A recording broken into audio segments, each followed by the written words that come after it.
everyone.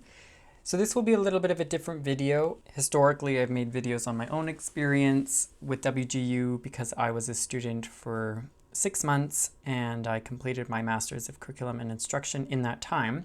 I wanted to make this to talk a little bit about the back end of Western Governors and those who work at Western Governors, and just show you some of the interesting things I found about how the university is structured and how the workers are motivated in order to support you. So one thing I want to focus on is the program mentors, because a lot of us have had great experiences, and there are many accounts of strong bonds between program mentors and their students. And I think there are many reasons for that. I think as someone who works in the field of career development in one of my jobs, people who are attracted to this type of job, particularly this title of mentor, are very people-centered, and they want to make a difference in people's lives. They want to support, they want to coach, they want to guide, they want the best for those who they are supporting. But what are the complexities behind this job? Because it isn't necessarily, a counselor or coach type of job. And so, we look at, I just searched Program Mentor Western Governors in a website called Glassdoor, which probably many of you are familiar with.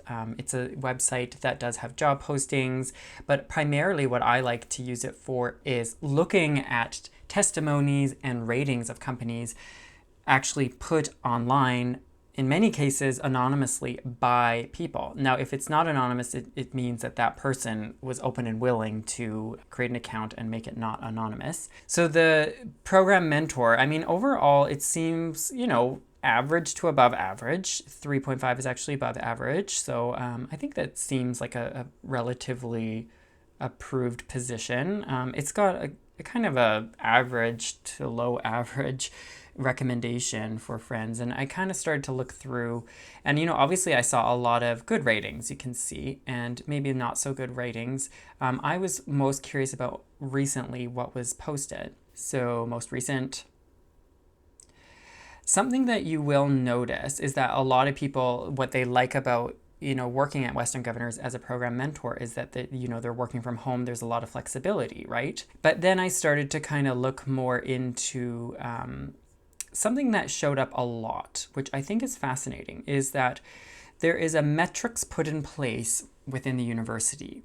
The university is very efficient, right? It has many, many, many students. I think like over 100,000. And you think about a big university, a brick and mortar has 40,000.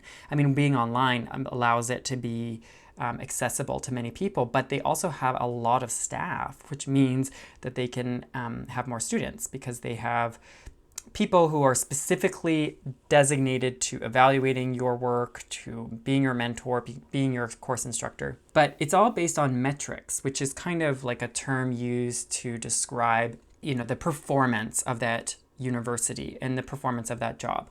So what you'll notice is if you look through that, there are metrics. In this case, metrics are impacted if students pass courses.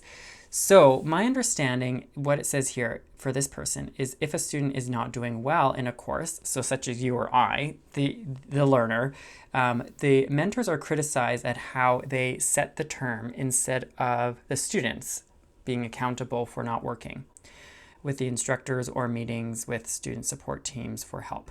So I think as a mentor, it is their responsibility to keep you motivated, and they will do whatever they can to keep you motivated, because I think my understanding after reading a lot of these comments is it does affect the career of a program mentor. For example, I'm not 100% sure on this, but it could potentially affect their potential for career advancement. So if they want to go into a different role or potentially get more pay, let's say that a lot of their students aren't graduating, or they're not doing well in their courses where they're not completing assignments on time. If that's kind of a redundant problem within that portfolio of students, it's possible that their manager may be concerned about program mentors. What that means is that your mentor will do what they can to keep you motivated. And that's why in some cases, some mentors will require that you meet with them once a week. Because I wondered about this, like, why was my program mentor so open and whatnot? It might be her style, but other mentors are more militant about meeting. And maybe that's their mechanism for motivating students is, you know, if I meet every week, that will help them have kind of deadlines to meet because there's that illusion of accountability, or if I'm kind of meeting with them and they have to check in. And so just know that what you're doing will impact the university and what they market as well. So when you go to Western Governors, let me just do that. If you go to the Teachers College and they report things like 72% of graduates finished within this time, they are tracking all that information to ensure that they can market the benefits of this type of degree program. I have obviously mixed feelings because I think I value efficiency and I value, you know, having deadlines and having parameters in order to kind of keep ourselves focused and doing work. However, at what point does it become problematic if there is too much marketing about certain information and too many metrics in place? You lose sight of the whole essence of education. So just some interesting things to note. I'd love to hear from you. What do you think about this, having a university based on metrics? Does it appeal to you? Do you feel like that's a benefit to the university? Is it a benefit to you as a student, or is it a drawback? Let me know your thoughts in the comments, and I'll see you in the next video.